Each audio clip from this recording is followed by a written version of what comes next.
الله أكبر الله أكبر الله أكبر الله أكبر الله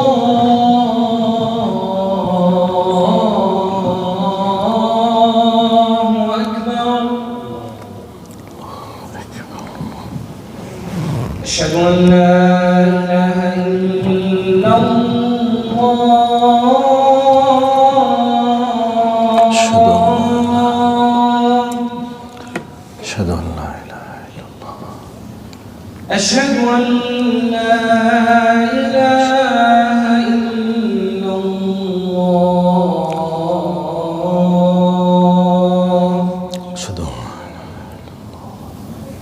أشهد أن محمدا رسول الله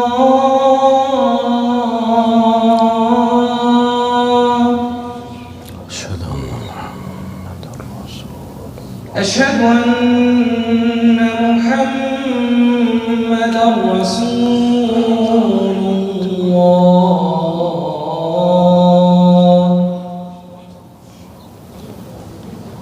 حي على الصلاة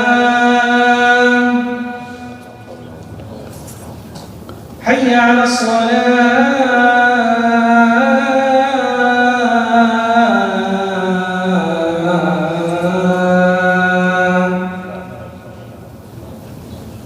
حي على الفلاح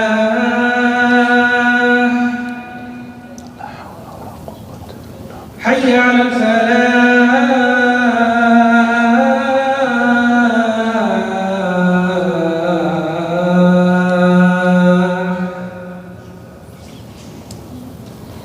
الله أكبر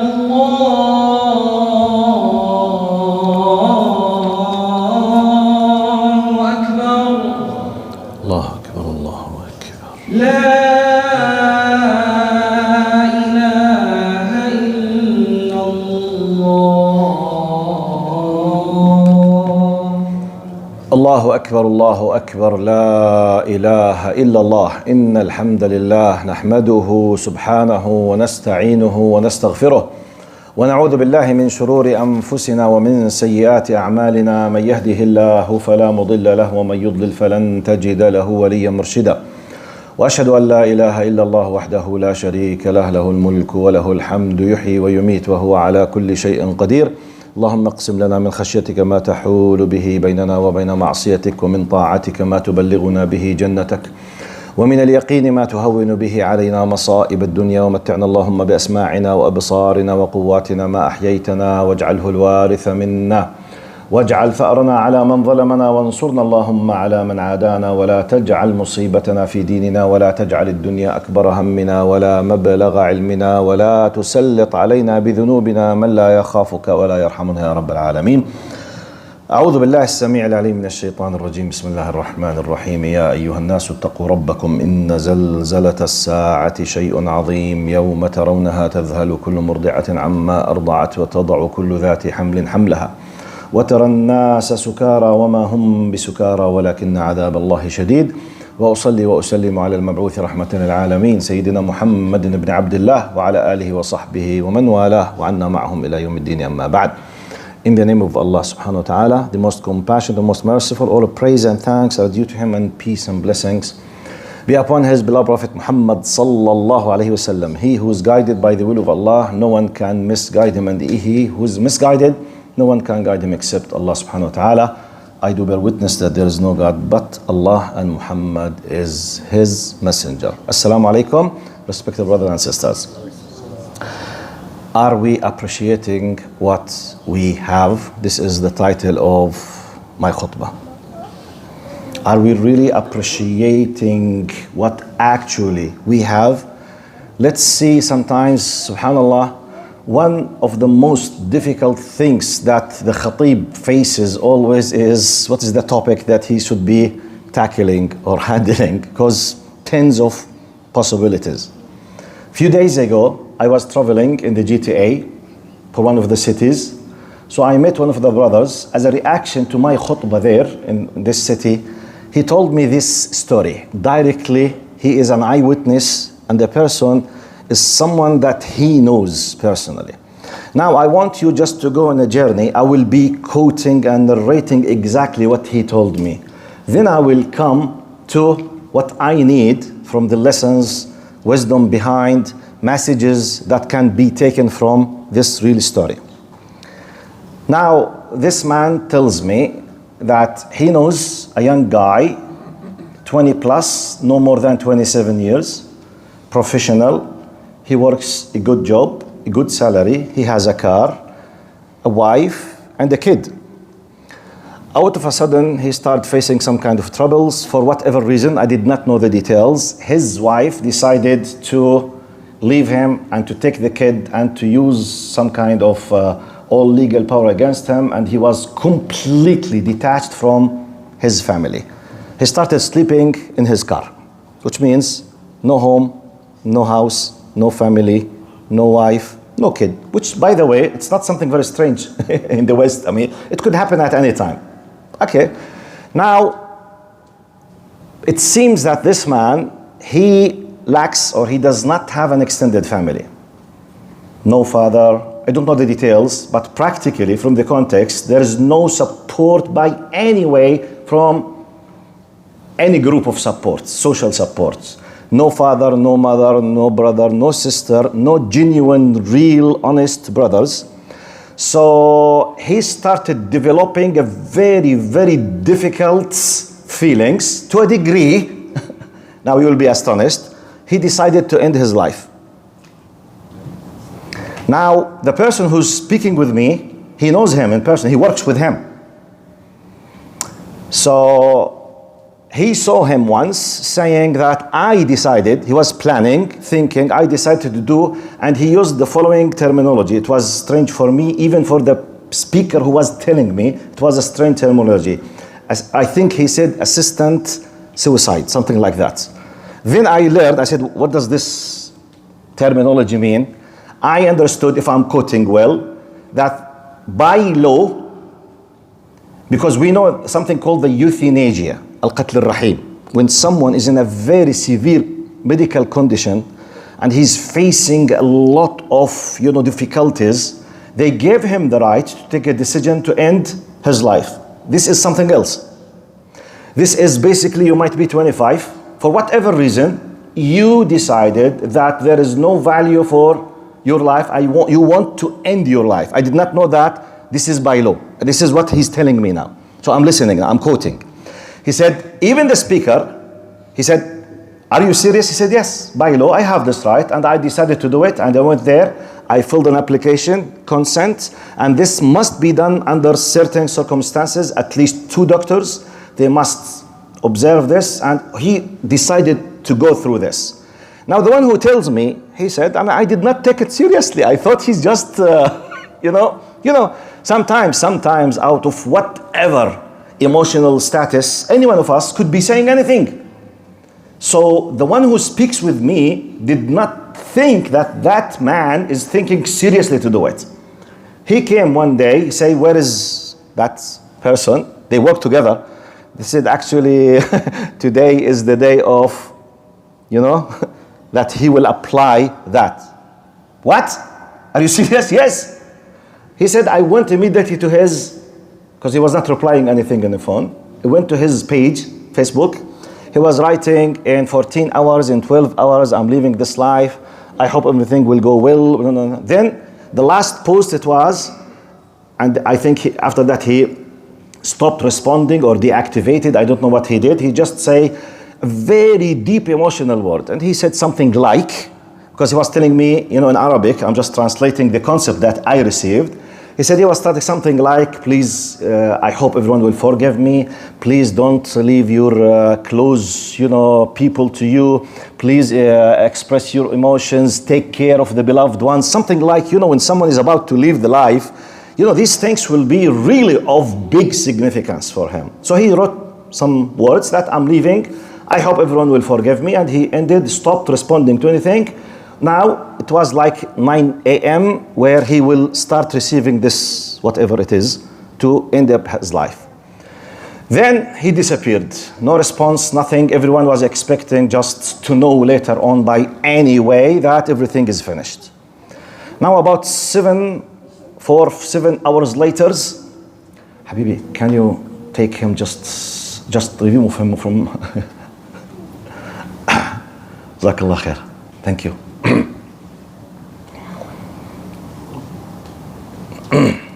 Try to ask him not to speak. طيب حبيبي جزاك الله خير بارك الله فيك.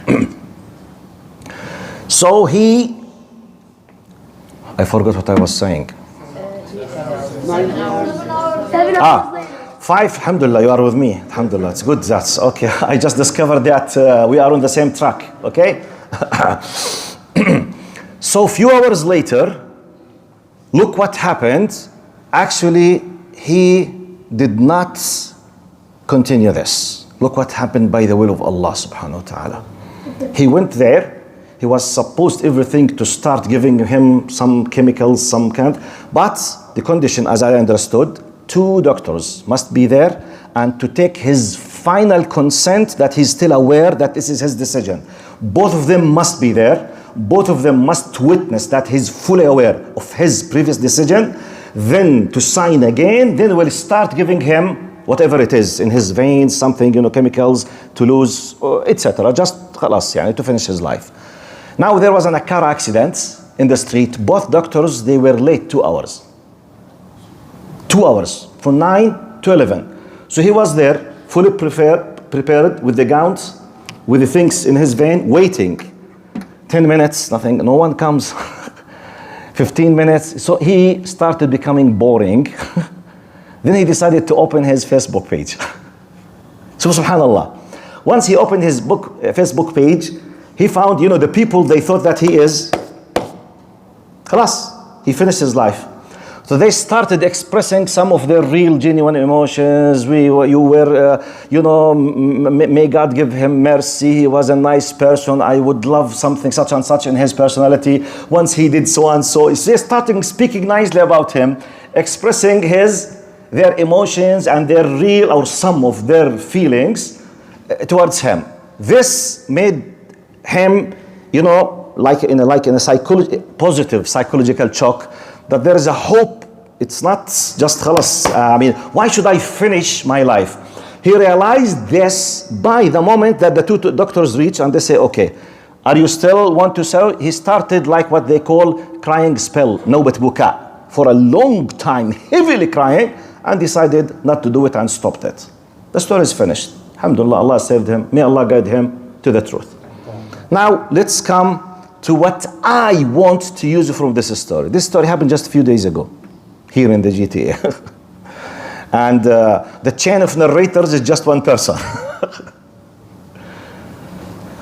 Now, message number 1. I will start with, some simply quick messages. Then I want to come to the most important message from my point of view at the end. Now, first message I would like to send in light of this story. Please, now you might be astonished to tell you that I think most of you know, part of my work in this place, that I do family counseling, and on top of family counseling, marriage counseling. I try to reconciliate or to fix problems between husband and wife.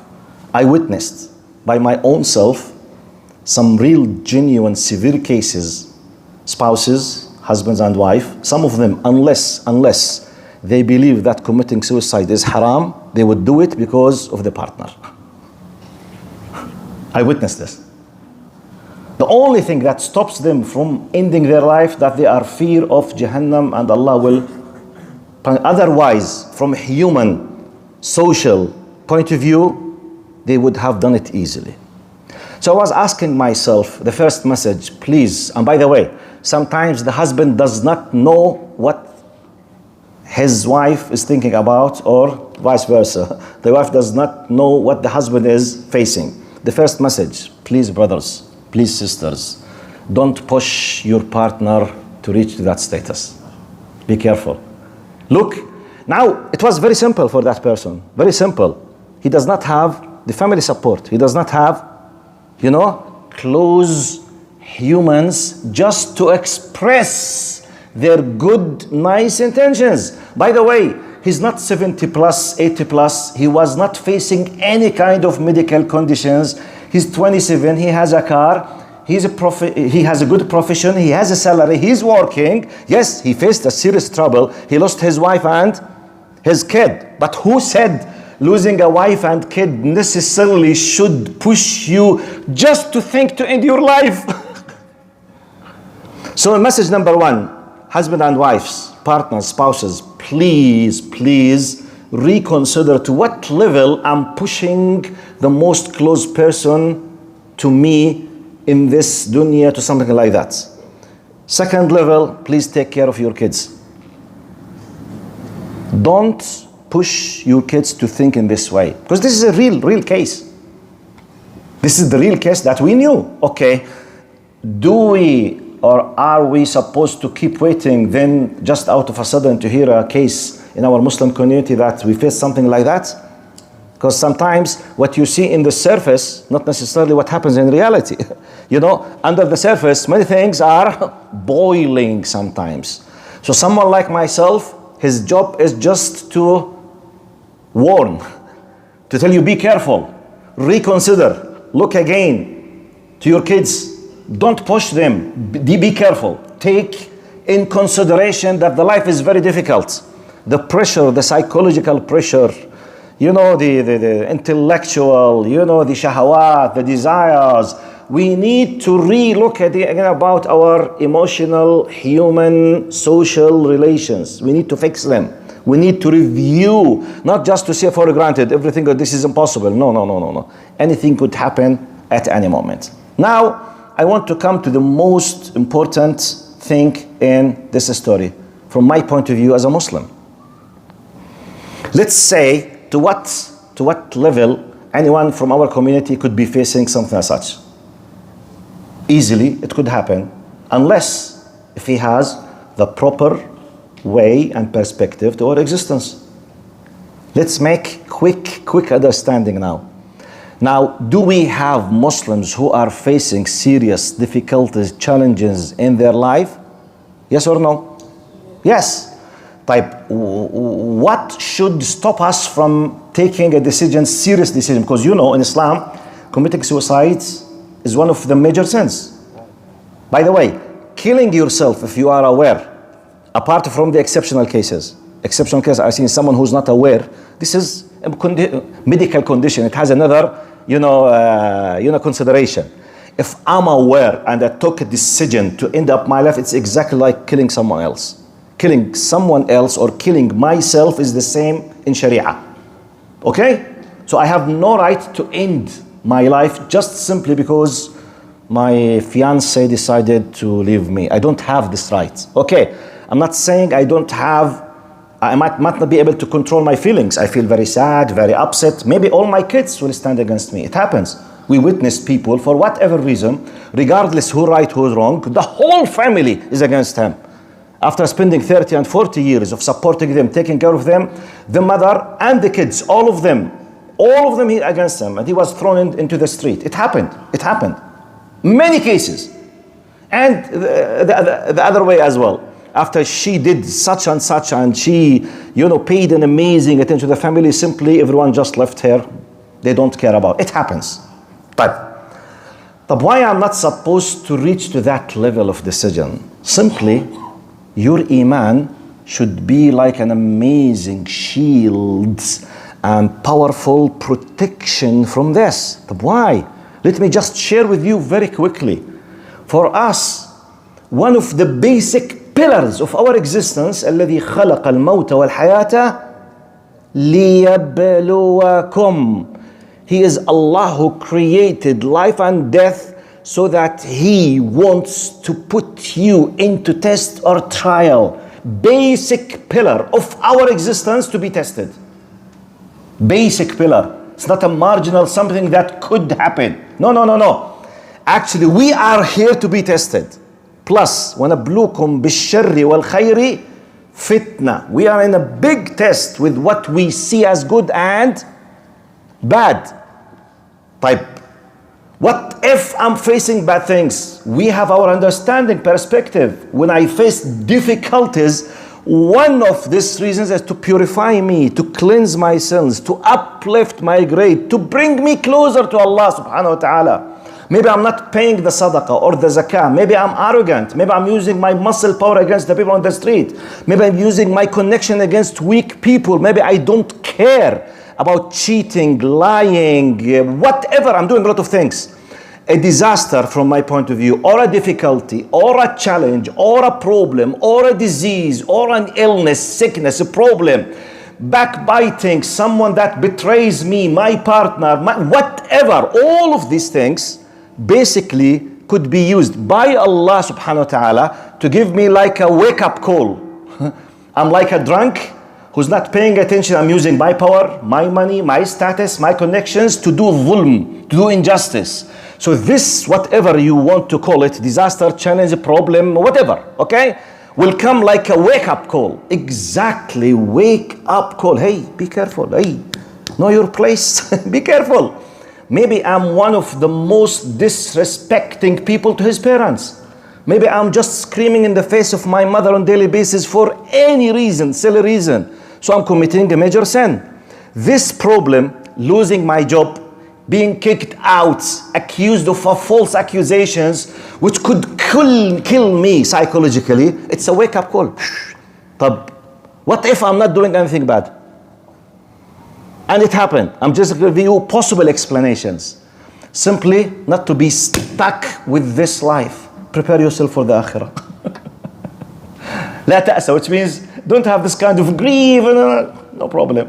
How do I conclude this? Prophet Muhammad sallallahu alaihi wasallam, when he was kicked out of At-Ta'if, literally he was bleeding. They stoned him. You know, Prophet Muhammad sallallahu alaihi wasallam, the best of the creation. They stoned him. And he was bleeding. Can you imagine now, physically, your body is bleeding out of the injury because you've been stoned. Okay, on the base of injustice, on the base of hatred. And his big thing was in his dua, إِن لَمْ يَكُنْ بِكَ غَضَبٌ عَلَيَّ فَلَا أُبَالِي. He was not directing, this is a message for us. Okay, I'm facing a trouble. I'm bleeding. I'm injured. There is a physical pain that could control completely my body and my thinking. Yet, I'm not directing now. He's our role model, sallallahu alaihi wasallam. Not directing, Ya Allah, take revenge from them, Ya Allah. They deserve, by the way, if he made. By the way, if Prophet Muhammad said, Oh Allah, take revenge, Oh Allah, such as us, he's not doing haram or bad, by the way. It's his simple right, and they deserve it. My point that our Prophet Muhammad, the greatest ultimately of the creation, he was focusing on in lam yakum bika ghadabun alayya fala ubali. Oh Allah, if you are not angry from me, I don't care what happens with me. Which means just, Ya Allah, just give me this kind of peace of mind, tranquility. Am I punished, or there's something, have I done something wrong? If not, I don't care. I'm not saying don't go to the court to take your right. Please don't misunderstand me. I'm not telling you if someone doing injustice against you or someone is hurting you, use all possible means legally by law to take your right. I'm not discussing this point. I'm discussing when something happens beyond your control. You have no control. Khalas. This physical, tangible asset thing is lost. Finished. I have more than way to react. I can keep crying, grieving, feeling this kind of feeling that could lead me to lose hope in this life and to decide to think like this brother. And I can go back. Cleansing, possible. Uplifting, possible. Giving me the real status and weight of this life that I'm not supposed to do anything. Or waking call for me because I'm doing bad, wrong things, or I'm forgetting, I'm not praying, I'm not paying the sadaqah. Everyone has his own secret things between him and Allah subhanahu wa ta'ala. And part of the biggest ni'mah of Allah, that Allah is always, not has bestowed, is always bestowing his sitr. You know, sitir on us. Most of us, and I believe all of us, we have major or minor simple sins. Our hearts our tongues, our eyes, our ear, something. Many of the cases, Allah is covering them. Allah is hiding them just between us and Him subhanahu wa ta'ala. So, when something, I'm just giving you the first message of how to reflect upon such a story. For us, the concept of trial, al-bala, al-ibtila, is a basic part. So don't ever accept yourself just to be pushed to that status without paying attention to this point. This is one of the most important concepts that we need. And I finish the moral or the, let's say, benefits of this story by a statement that I always keep repeating. Our story has not been finished yet. We are living just part of the story. We as Muslims always must bring the following. I remember myself when I was doing my high school. We used to have a question in the school. In Arabic, it says, it's one of the tests, in the final tests. Al-Iman bil-yawm al-akhir darura aqliya, ishrah. This question, we received it about 38 years ago. I remember this question. Al-Iman, believing in the hereafter, is a logical necessity. Explain, what does this mean? What's the meaning of this? It means in theory, if, just theoretical, let's imagine. For whatever reason, Allah did not tell us that there is a hereafter. But He told us about His existence and gave us an idea about His attributes and about the angels, the prophets, the messengers, the qada qadar, and simply He ignored any information about the hereafter.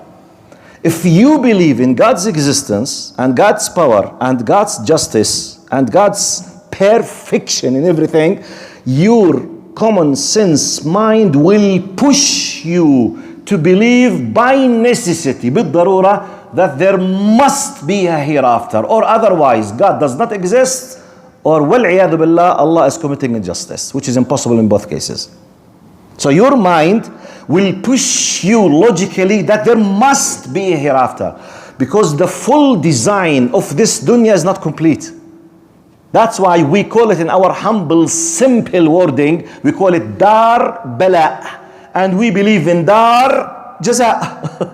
the completion of the story there. So therefore, respected brothers and sisters, whenever you find a difficulty, a disaster, whether you have participated in or not, whether it happened by your knowledge or not, whether you have a partial control or not, regardless, you are facing a difficulty. Always remember the three houses that we are destinated. Worldly life, finished. Barzakh, Na'im Qabr, Adhab Qabr. The pleasure of the grave. إن الذين قالوا ربنا الله ثم استقاموا تتنزل عليهم الملائكة ألا. This is in the grave. Those who said Allah and they were proud of being Muslims, following Allah, they will be enjoying in their graves up to the day of judgment. Then we have the third what? Stage, phase, house, which is the hereafter. The hereafter starts with what we call Yawm al-Qiyamah. And it starts with resurrection, congregation, bath, nushur, and accountability. Then we'll end up, after accountability, in this day's 50,000 years, it will end up either or. So if we share this faith, and I believe that yes, all of us, we share this, I'm just reminding, whenever you face a difficulty, remember this. I'm just a traveler. By the way, fight for your rights. Steadfast. But don't lose hope. Don't ever think to end your life. Don't ever think to lose hope, because simply whatever you are facing is nothing compared with what we will be facing. This is the mindset that every believer in Islam should be holding 24/7 to be protected with a, what in my words, divine protecting insurance. Whatever happens, immediately it works, to protect you. You have ups and downs, but it's nearly very difficult to take this decision. As Allah subhanahu wa ta'ala yarhamana. يحفظنا. أقول قولي هذا وأستغفر الله لي ولكم فيا فوز المستغفرين. استغفر الله.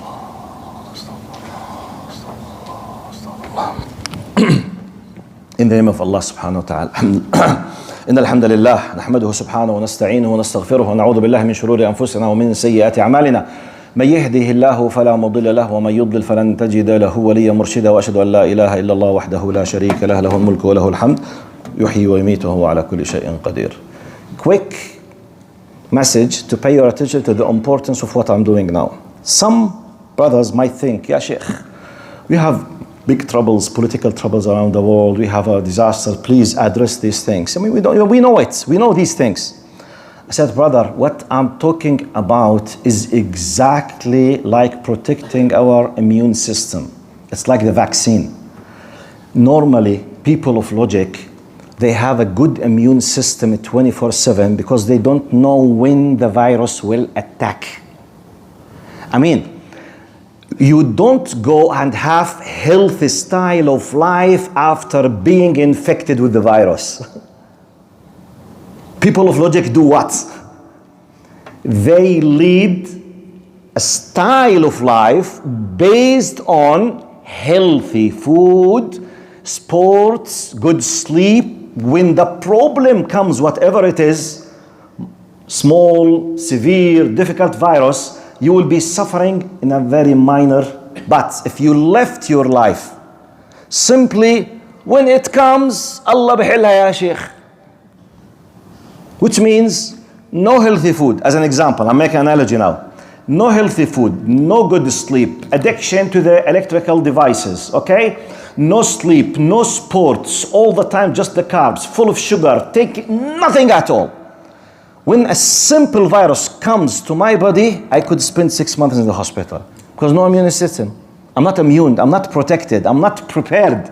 So therefore, what I'm doing now, I'm speaking about faith, aqidah, intellectual.